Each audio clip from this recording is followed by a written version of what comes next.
أعوذ بالله من الشيطان الرجيم بسم الله الرحمن الرحيم الحمد لله الصلاة والسلام على رسول الله ثم أما بعد السلام عليكم ورحمة الله وبركاته.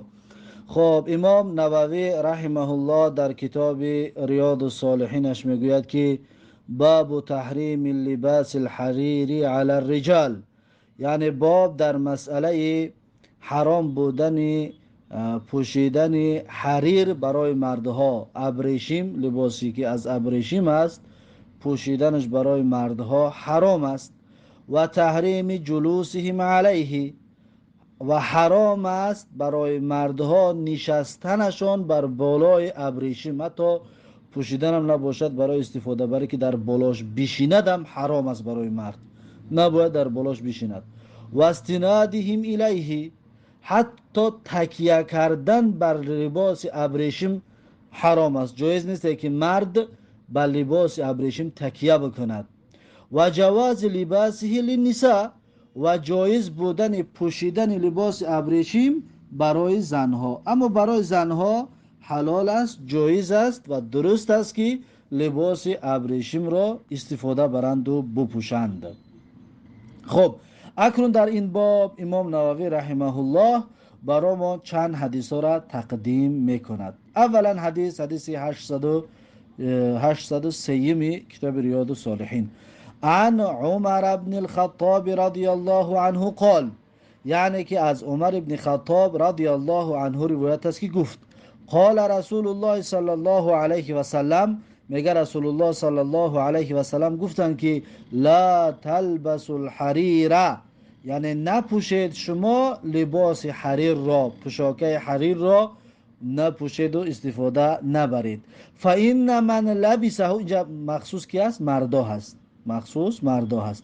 فإن من لبسه فی الدنیا، پس هر آینه میگه هر کسی که بپوشد همین لباس حریر را، لباس ابریشم را در دنیا، لم یلبسه فی الاخرتی، پس همون انسان این را نمی پوشد در روز قیامت. یعنی یک زجر است که یکی از نعمتهای جنت که پوشیدن این لباس نازک و لباس آرام بخش است و در دنیا که اگر پوشید از اون محروم می شود. از این حساب شریعت حرامش میگد برای پوشیدن، برای مردها پوشیدن لباس ابریشم را، مگر با عذر باشد. اگر عذر باشد، ولی بعدا بیانش میکند، عذر باشد جایز است.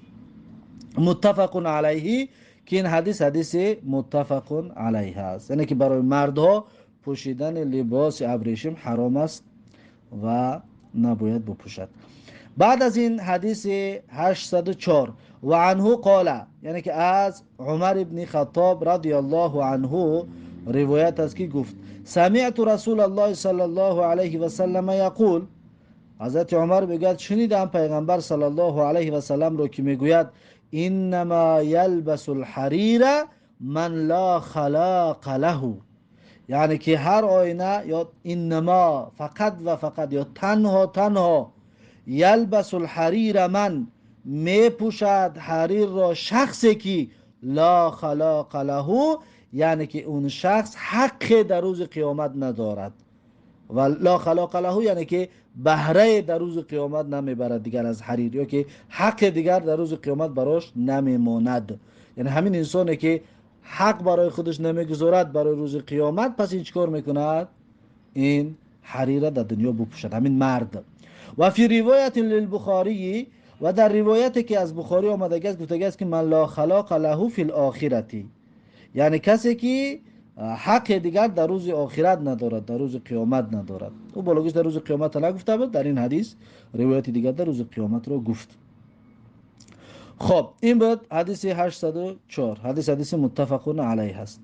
بعد از این حدیث 805 و عن انس رضی الله عنه قال، یعنی از انس رضی الله عنه روایت است که گفت قال رسول الله صلی الله علیه و سلم، میگه پیغمبر صلی الله علیه و سلم گفت که من لبس الحریر فی الدنیا، هر کسی که هر مردی که بپوشد ابریشم رو در دنیا، لم یلبسو فی الاخرتی، پس نمی پوشد اون انسان حریر را در روز قیامت. روز قیامت دیگر اون انسان حریر نمی پوشد. حدیث متفق علیه. بعد از این حدیث 806 و عن علی رضی الله عنه قال، یعنی از علی رضی الله عنه روایت است که گفت رأیت رسول الله صلی الله علیه و سلم اخذ حریرا، میگه دیدم پیغمبر صلی الله علیه و سلم رو که گرفت، میگه حریر را، ابریشم رو گرفت. فجعله فی یمینه، پس گذاشت همون ابریشم گرفتگیش رو در طرف دست راستش.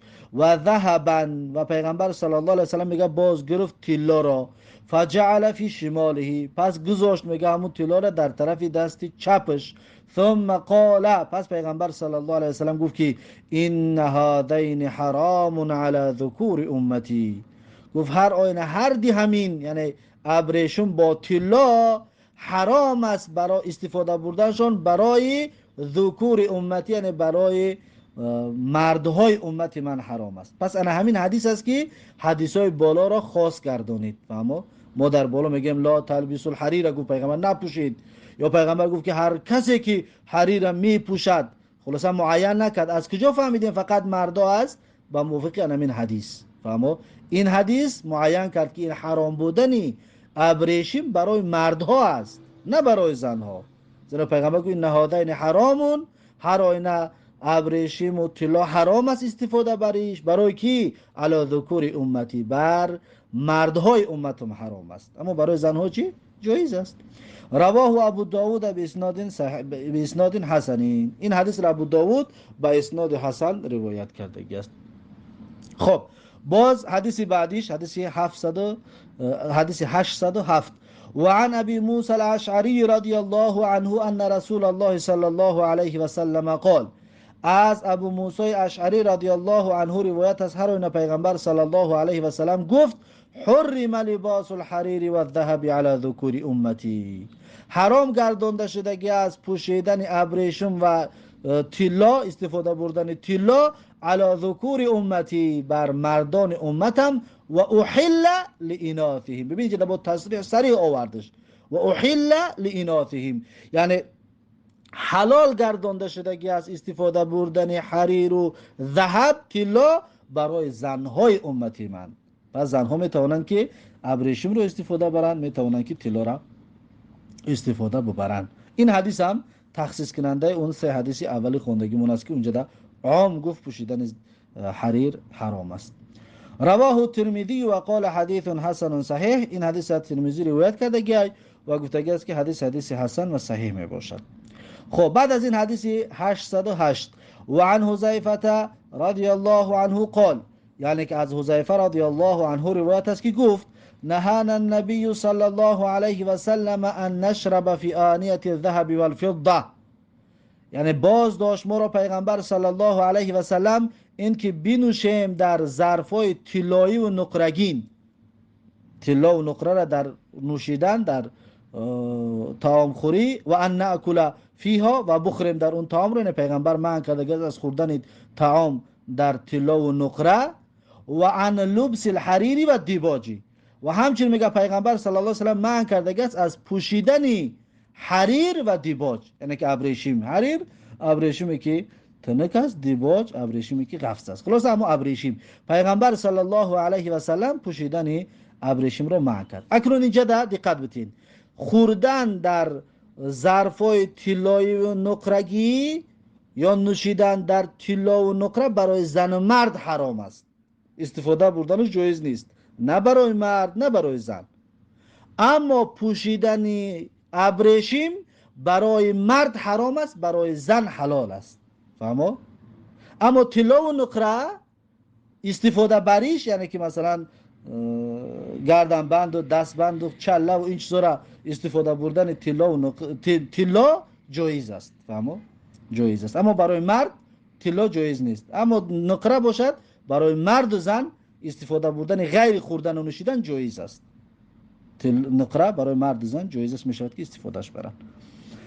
و ان نجلس علیه، در دوام حدیث و میگه که پیغمبر صلی الله علیه و سلم منع کرده است که بنشینیم بر بالای ابریشم، حتی شیشتن بالاش پیغمبر میگه منع کرده است. رواه البخاری، و این حدیث را امام بخاری روایت کردگی هست. این پوشیدن ابریشم و شیشتن بر بالای ابریشم برای مردا اما برای زن چطور گفتیم جایز است. خب این باب با آخر رسید. باب 19 میگذاریم. باب جواز لبس الحریر لمن بهی حکه، یعنی که باب درباره جایز بودن پوشیدن ابریشم برای کسی که حکه دارد. حکه یعنی که تنش میخورد، خورشی تنه دارد. فهمو لباس های دیگر ابو پوشد تنش میخورد، فقط ابریشم ابو پوشد تنش نمیخورد. بعد برای این انسان معذور است. اکنون این مرد میتواند که ابریشم استفاده برد، زیرا که این انسان معذور شد. یعنی حالت استثنایی همین است که در اول باب گفتیم که حالت استثنایی دارد. کسی که کسل دارد که غیر ابریشم دیگر چیز ابو پوشد ضررش میکند، تنش بسیارتر میخورد، در این صورت جایز است که ابریشم بپوشد. خب در این باره یک حدیث میورد، حدیث 809. عن انس رضی الله عنه قال، از انس رضی الله عنه روایت است که گفت رخص رسول الله صلی الله علیه و سلم لزبیر و عبد الرحمن بن عوف رضی الله عنهما في لبس الحرير لحکة بهما. رخص رسول الله یعنی اجازت داد، رخصت داد پیغمبر صلی الله علیه و سلم لزبیر و عبد الرحمن بن عوف رضی الله عنهما. کی را اجازت داد؟ زبیر را با عبدالله ابن عوف، عبدالرحمن ابن عوف.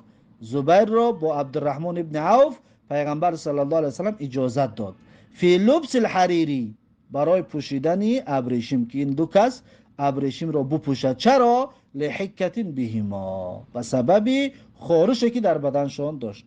به سبب خارش پیغمبر صلی الله علیه و سلم اجازتشون داد. یعنی غیر حریر دیگه چیز میپوشید بگیم ضررش بسیارتر یا که بسیار تنهاشون میخوره، پیغمبر اجازتشون داد. پس این معذور است، این حالتی عذر است، این صورت جایز است. خب حدیث متفق علیه است، یعنی حدیث بخاری و مسلم است. خب این باب هم با آخر رسید. باب بعدی باب النهی عن افتراش جلود النمور و الرکوب علیها، یعنی باب در مسئله بازداشتن از افتراش، یعنی که فرش قرار دادنی جلود نمور، یعنی پوستی پلنگ ها. پوست های پلنگ را بیاری چی قرار بتی؟ فرش قرار بتی، یعنی که زیر خانه دا میپرتی، میگم در بالا شیشتنک برای جای شیشتن تیار کنی. و رکوب علیها، یا سوار شدن بر بالای پوست های پلنگ ها جایز نیست.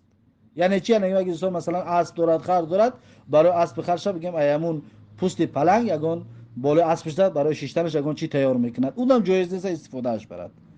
نه در تگش مونده شیشته میتوند، بگن در خانه بگن پرتوید در بالا شیشته نمیتواند، و نه در بالای اسبش پرتوفته و این دم سار شده نمیتواند. نباید این استفاده برده شود پوست پلنگ میگه، اما فقط پلنگ نیست، هر حیوانات غلیدی که است، هر حیوانات حرامی است، گرگو مثلا پلنگ و شیر و همه همینا، اما در اینجا فقط نمور گفته است، برای خاطر پلنگ ترجمهش میکنیم. خب چرا اکنون جایز نیست؟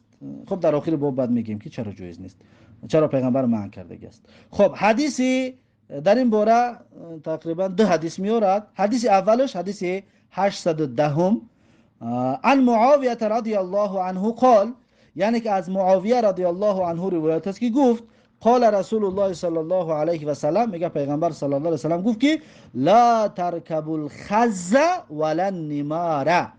پیغمبر گفت که سوار نشوید، میشود بگیم سوار نشوید، میشود بگیم که ننشینید. دو ترجمه هم جایز است. سوار نشوید یا ننشینید بر بالای ابریشم. خز ابریشم میگن، ابریشم تازه شا خز میگن. فهمو؟ پس پیغمبر صلی الله علیه و سلم گفت که شما در بالای ابریشم تازه، ابریشم خالص ننشینید.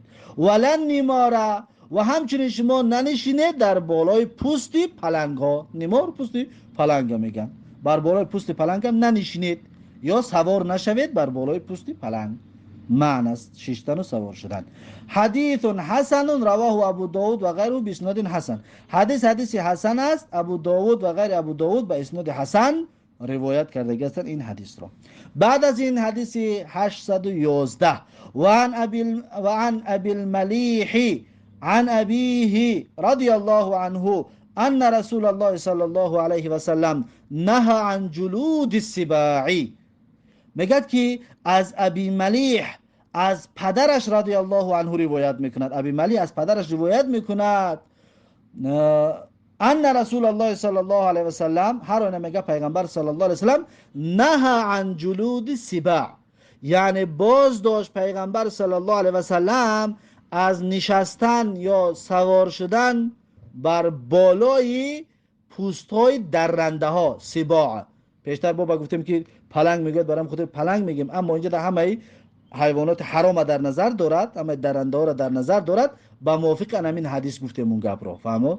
یعنی شیشتن بر بالای یا استفاده بردن پوستی درندگان، یعنی حیواناتی که حرام هستند، حرام است استفاده بردن پوستاشون، چی در بالاش در شیشتن باشد، چی برای اسب خراب بگیم زیناشون در بالاش در زیب و زینت و در بالاش بشینی باشد، چی برای ایو بگیری کرته بکنی بگیم لباس بکنی چیز میکنی، اینا چی میشود؟ حرام است استفاده بردنشان. زیرا که در اینجا پیغمبر سباع، جلود و سباع گفتن همه درندگان حرام را در نظر گرفت.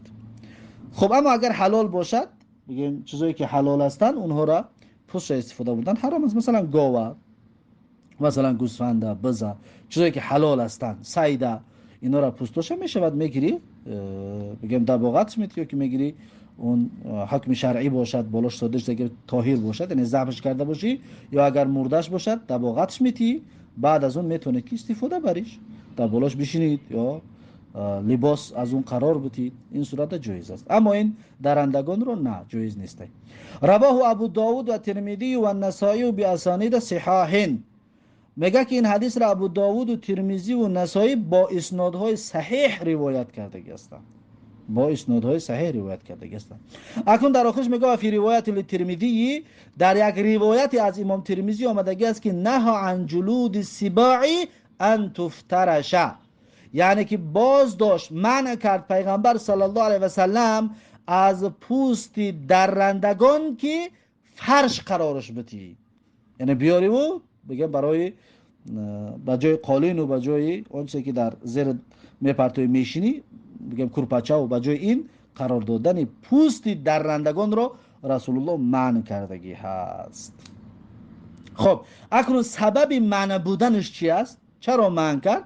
زیرا که اینها نجیس هستند، فهمو؟ اینها نجیس هستند و اینها حرام هستند. از این حساب پیغمبر صلی الله علیه و سلم منع کرد استفاده بردنشان را. اما حیواناتی که حلال است اونها را اجازه دادن استفاده برایشان، زیرا که اونها پاک و طاهر هستند. اما این حیوانات نجیس و حرام می باشد، بگم ناپاک هستند، ناطاهر هستند، برای همین خاطر. خب این بابم با آخر رسید. باب بعدی، باب ما یقول اذا لبس ثوبا جدیدا او نعلا او نحوه. باب در مسئله چی گفته می شود یا چی میگوییم اذا لبس، و چی میگوید اذا لبس ثوبا جدیدا، هنگامی که اون انسان لباس نو میپوشد. لباس نو که پوشیدی باید چی بگویی؟ او نعلا، یا پوشی نو میپوشی بعد چی بگویی؟ او نحوه، یا به مثل همین هر چیزی که برای پوشیدن است نو رو بپوشد انسان، باید چی بگوید؟ همون انسان میپوشیدگی چی بگوید؟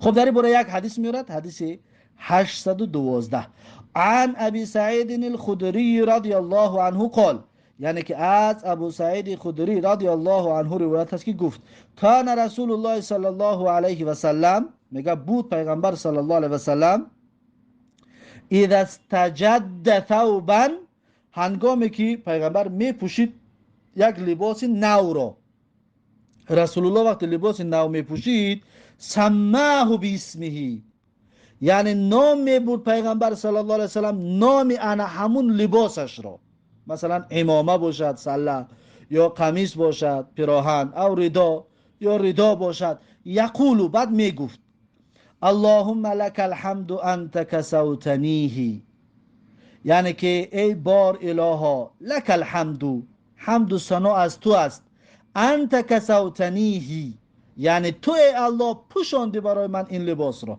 انا می جای کسوتنیه ده نام همون را میگرفت، یعنی که انت کسوتنی القمیس، مثلا قمیص باشد اگر، یا که الرداء، یا که الامامه، فهمو؟ نام همون را میگرفت، یعنی که تو پوشانده الله برای من این پیراهن را یا این پاپوشی باشد پاپوشی را یا این سله باشد، بگن چه که در سرت استفاده میبری، شبکه و تاقی و چیزی که هست، خلاصه الله این را تو برای من پوشانیدی. اسألک خیره و خیر ما صنع له. اسألک، من از تو سوال میکنم، طلب میکنم ای الله، خیره، یعنی خیری یعنی همین چیزی نوی که من پوشیدمش، و خیر ما صنع له، و خیری که ساخته شدگی است برای اون، یعنی خیری که در این لباس است و خیری که ساخته شده است به سبب این لباس، ای الله من از تو همون خیر رو طلب میکنم. و اعوذ بک من شره، ای الله من پناه طلب میکنم به تو از شر این لباس نوی که پوشیده باشه. اگر یگان شر در این لباس باشد، یگان بدی که باشد، ای الله من از بدی اون پناه طلب میکنم. و شر ما صنع له، و شر که ساخته شده است برای اون، یعنی یگان شر که باشد یا برای شری که ساخته شده باشد، ای الله تبارک و تعالی من از شر اون پناه طلب میکنم. یعنی در این شر که در اون باشد، شری که ساخته شده باشد، مثلا می شود همچون مثال بیاریم که مثلا لباسی که شاید یگان پیش علوده میره، پیش یگان چیده میره، بگیم یا پیش استانوک ده میره که یک لوش بگیم در استانوک میره یا لوش در علو میره و که علو میچسبد، سبب مرگ انسان میشود. این همون لباس سبب شد، یک کنار لباس که انسان به مرگ رسید یا انسان ضرر برای انسان اومد، بدنش سوخت. فاما امیر میگه شر لباس، فاما از همین بدیش پناه طلب میگه. یا که مثلا لباس میگیری، شاید در دروش اگون گزنده هست، اگون چیزی هست میپوشه، میگزد، اون در درون لباس است، انا همین از بدی لباس. فما شر که پناه طلب میکنیم از لباسی که میپوشیم، پناه طلب میکنیم از بدیش، انا همین است. فما یا مثلا میشود در امروزه بگیم لباسای کافرا، لباسای برهنه و لیچه که امروز پیدا شدگی است، این بگیم صنع له است، یعنی برای بدی ساخته شدگی است. فهمو؟ یعنی برای فاحشه کردن زنها، برای بدن زنها بگیم نمایان شدن، برای بدن زنها دیار شدن، این را ساختگی است، یعنی که بنیتی بد ساخته شدگی است. پس ما با از این لباس ها بدی میجوییم، بگیم دوری میجوییم. از این لباس ها ما پناه طلب میکنیم به الله تبارک و تعالی که ما را نجات بتید و همچنین آله ها و فرزندان و اهل و بیت و خیش و تبار و تمام مسلمان ها را الله تبارک و تعالی از این لباس های کثیف پناه بتید. آمین یا رب العالمین. خب این حدیث را رواه ابو داود و ترمذی، ابو داود ترمذی روایت کرده و قال حدیث حسن، این حدیث حسن می باشد.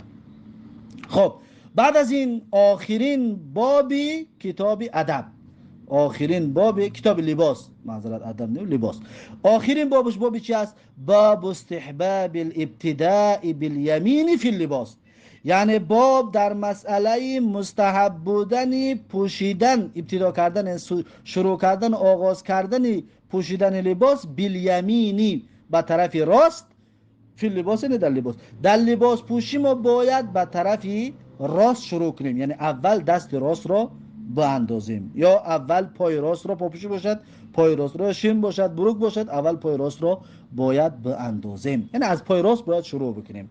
در این باب صاحب کتاب میگه هذا الباب تقدم مقصوده، این باب را میگه گذشت پیشتر، میگه قصدش، قصد و مرام این باب میگه پیشکی گذشتگی است. و ذکرنا الاحادیث الصحیحه فیه، و در این باره میگه ما حدیثای صحیح را میگه بیان کردیم، پیشتر آورده بود، میگه این مقصد را میگه ما ذکر کردیم و بیان کردیم. و بالله توفیق، و بالله از الله تبارک و تعالی توفیق رو طلب میکنیم. خب این باب اکنون صاحب کتاب میگه تقدم مقصوده، مقصودش میگه گذشت. کدام باب بود؟ در کتاب ادب، در کتاب ادب ما شما خوندیم باب استحباب تقدیم الیمین، یعنی باب در مسئله مستحب بودنی تقدیم کردن یمین، یعنی شروع کردن بر راست. میگه انا همون باب حدیثاش نگاه کرد، در همین جا توغری میگیرد، موافق به همین است.